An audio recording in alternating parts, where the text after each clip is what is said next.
होणार याची धाकधूक तर लागलेली आहे। मुंबईमध्ये कोणाची सत्ता येणार हे पाहणं महत्त्वाचं असेलच, मात्र त्यासोबतच आणखीन एक महत्त्वाची महानगरपालिका ती म्हणजे ठाणे। कारण ठाण्यामध्ये उपमुख्यमंत्री एकनाथ शिंदे यांचा हा गड मानला जातो। त्या ठिकाणी मतमोजणी केंद्रावर सध्या काय दृश्य आहेत, कशा पद्धतीने तयारी करण्यात आलेली आहे त्याचा आढावा आपल्या प्रतिनिधींनी घेतलेला आहे, पाहूयात।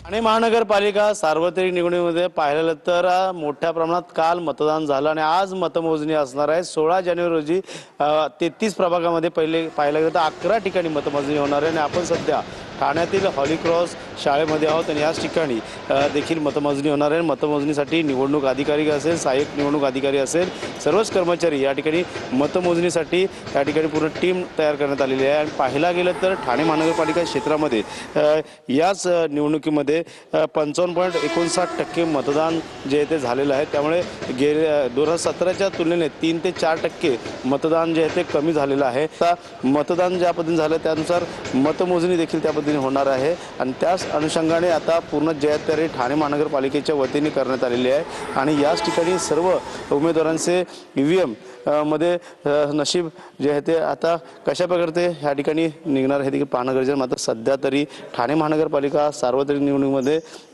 अनेक ठिकाणी रस्सीखेच देखील आपल्याला पाहायला मिळणार आहे। त्यामुळे महानगरपालिकेवरती कोणाचा भगवा झेंडा फडकेल, कोणची सत्ता येणार याकडे सर्वांचंच लक्ष लागलेलं आहे। कॅमेरा अथर्वसह गणेश थोरात, TV9 मराठी, ठाणे।